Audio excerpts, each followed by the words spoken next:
Assalamualaikum warahmatullahi wabarakatuh. Perkenalkan, nama saya Puan Nurul Kolbi dari kelas 11 MIPA 4. Dan saya Ningsiti Hairi Mardi.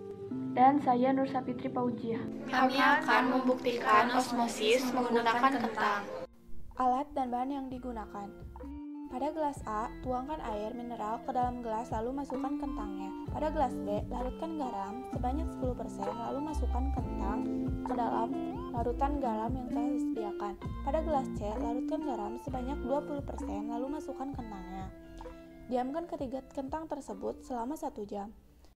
Setelah 1 jam, kentang diangkat dan dapat disimpulkan bahwa kentang pada air mineral akan menjadi keras, sedangkan kentang pada larutan garam 10% akan menjadi agak lembek.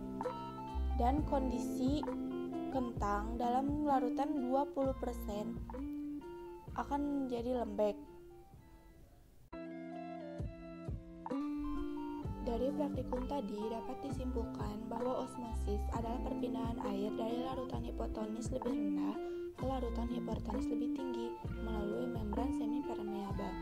Peristiwa ini terjadi pada saat kentang direndam dalam larutan garam 20% dan 10%. Perpindahan air secara osmosis terjadi dari sel-sel kentang hipotonis keluar menuju ke larutan hipertonis, sehingga terjadi perubahan kentang seperti percobaan yang telah kami lakukan tadi. Pada larutan garam 20% dan 10%, sel-sel kentang mengalami kekurangan air. Akibatnya terjadi plasmolisis. Kondisi ini disebut penurunan tekanan Tugor yang mengakibatkan kentang menjadi lebih empuk dan lembek. Semakin tinggi larutan yang digunakan, maka akan semakin lembek kentangnya. Kondisi ini juga dapat berpengaruh pada penurunan berat kentang.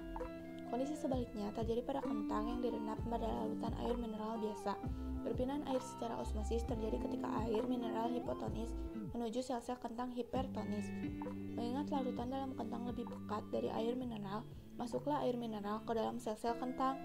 Akibat masuknya air pada sel kentang membuat sel dalam keadaan turgid atau juga tekanan turgor tinggi. Inilah yang menyebabkan kentang menjadi keras. Alasan ini juga membuat kentang menjadi lebih berat. Demikianlah praktikum biologi tentang tekanan osmosis pada kentang. Terima kasih sudah menonton video praktikum biologi dari kelompok kami. Semoga bermanfaat untuk kalian. Sekian dari saya. Wassalamualaikum warahmatullahi wabarakatuh.